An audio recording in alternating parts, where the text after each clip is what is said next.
Hello everyone, কি অবস্থা সবার? Welcome back to the channel. So এই পর্যন্ত আমরা ফরম্যাটিং আর ভ্যারিয়েবল জিনিসটা দেখলাম। আমরা আরেকটা কুল টিপ যেটা পাওয়ার বিআই ড্যাক্স কোডিং এর ক্ষেত্রে অ্যাপ্লাই করতে পারি সেটা হলো কমেন্টিং। সো কমেন্টিংটা আমরা মেনলি ইউজ করি কন্টিনিউটি পার্সপেক্টিভের ক্ষেত্রে।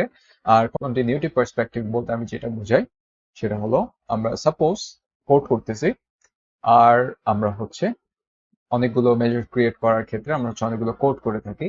এন্ড এই ক্ষেত্রে আমরা যেটা চাচ্ছি সেটা হলো আমরা আমাদের কোডগুলোকে ডকুমেন্ট করতে চাচ্ছি, বা আমরা স্টেপ বাই স্টেপ যে প্রসেসগুলো নিচ্ছি সেগুলো আমরা একটা লিখিত আকারে ইনস্ট্রাকশন হিসেবে আমাদের কোডে মেনশন করতে যাচ্ছি, যাতে অন্য কেউ যখন আমাদের কোডটা পড়ে সেই ক্ষেত্রে সে খুবই ইজিলি সেটা ক্যাচ আপ করতে পারবে।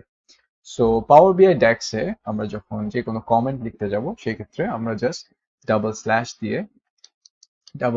দিয়ে আমরা আমাদের জাস্ট কমেন্ট যেটা আমরা দিতে চাচ্ছি সেটা আমরা ইজিলি টাইপ আউট করতে পারি। সাপোজ এটা আমাদের ওয়্যার হাউস কোডের জন্য একটা formula, suppose warehouse code formula, and এখানে আমি আরেকটা কমেন্ট দিচ্ছি which is